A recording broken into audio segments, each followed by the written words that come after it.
तुम आज जूस क्यों नहीं पी रही हो भाई? बहुत ज़रूरी है तुम्हारे लिए। हारून, मैं रात को डिनर पे नहीं जाऊंगी। क्यों, क्या हुआ? तबीयत ठीक है ना तुम्हारी? इस लड़की ने प्रेगनेंसी को पता नहीं क्यों बीमारी समझ के अपने सर पे तारी कर ली है। हर वक्त मैं ये नहीं कर सकती, मैं वो नहीं कह सकती, मैं वो नहीं खाऊंगी, मैं वहां नहीं जाऊंगी।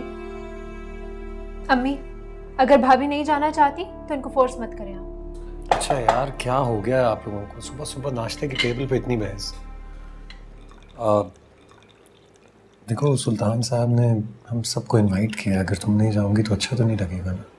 तो ये सब लोग जा तो रहे हैं आपके साथ? हाँ, लेकिन मेरी मिसेस तो तुम, उन्होंने ख़ास तौर पर मिस्टर एंड मिसेस करके इनवाइट किया हमें। एक और बात भी है जिसकी वजह से मैं चाहता हूँ कि तुम हमारे साथ जाओ। दरअसल अम्मी को रिदा के लिए सुल्तान साहब बहुत पसंद आए। शायद आज हम सब होंगे तो रिश्ते की बात भी कर ली जाए। मैं चीनी लेकर आती हूँ।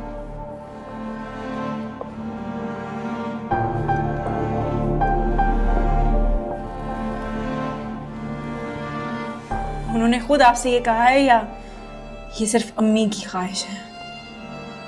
नहीं, अम्मी की ख्वाहिश भी है और तुम अच्छी तरह जानती हो सुल्तान साहब मुझे भी बहुत पसंद है। और हम इस बात पर इतनी बहस क्यों कर रहे हैं? मुझे ऑफिस के लिए देर हो रही है, मैं अपनी जैकेट लेके आ रहा हूँ। शाम में बात करते हैं।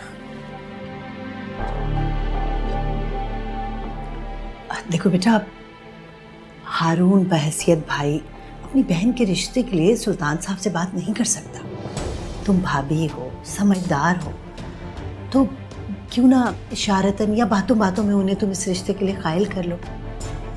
तुम यकीन जानो कि अगर ये रिश्ता हो गया ना तो मैं सारी जिंदगी दिल से तुम्हारी मशकूर रहूंगी। और मैं जानती हूँ तुम एक समझदार लड़की हो, तुम ये कर सकती हो।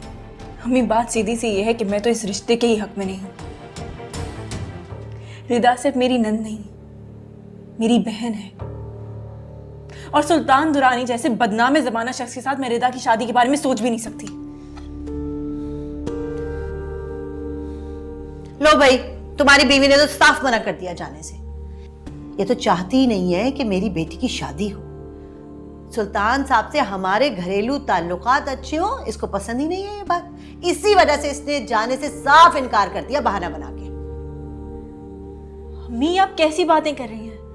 मैंने तो ऐसा कुछ कहा ही नहीं। बस, तुम अच्छी तरह जानती हो मुझे तुम्हारे साथ सख्ती करना अच्छा नहीं लगता।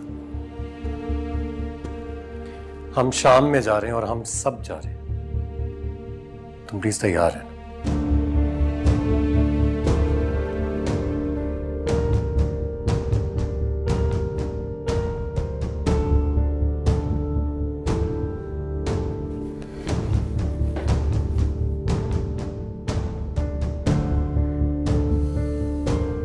बदतमीज लड़की। आखिर आपके साथ मसला क्या है? चाहते क्या हैं आप हम सबसे? क्या हो गया रिदा?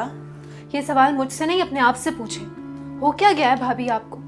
आपके इस अजीब से रवैये की वजह से घर में कितनी टेंशन है, इस बात का अंदाजा है आपको? भाई सुबह से शाम हमारे लिए मेहनत करते हैं ताकि हमें अच्छा लाइफस्टाइल दे सके, लेकिन आप तो है ही नाशुक्र। आपसे उनकी तरक्की बर्दाश्त नहीं हो रही। और सुल्तान के रिश्ते की मुखालफत करने वाली आप कोई नहीं होती। सही, तो असल मसला ये है।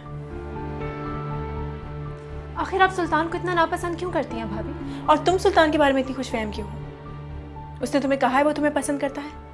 उसने तुम्हें प्रपोज किया है? सिर्फ डिनर पे इनवाइट करने का मतलब ये नहीं होता कि वो तुम्हें पसंद करता है या तुमसे शादी करेगा। मैंने ऐसा कुछ नहीं कहा, लेकिन ऐसा हो भी तो सकता है। क्या तुम उसे पसंद करती हो? पसंद का मुझे नहीं पता, लेकिन शुरू से ही सुल्तान जैसा शख्स मेरा आइडियल रहा है। तुम उसके बारे में जानती ही क्या हो? वो एक अच्छा आदमी नहीं है रिता। आप होती कौन है मेरी जिंदगी के बारे में फैसला करने वाली कि मुझे किससे शादी करनी चाहिए, किससे नहीं करनी चाहिए? मैं तुम्हें अपनी छोटी बहन की तरह समझती हूँ। मैंने हमेशा तुम्हारा भला चाहा है। मैं जानते बूझते तुम्हें किसी अंधेरे कुएं में नहीं ढकेल सकती। अम्मी बिल्कुल ठीक कहती हैं। जैसी आप नजर आती ना वैसी आप हैं नहीं। देर से ही सही, लेकिन आपका असल चेहरा तो मेरे सामने आ ही गया।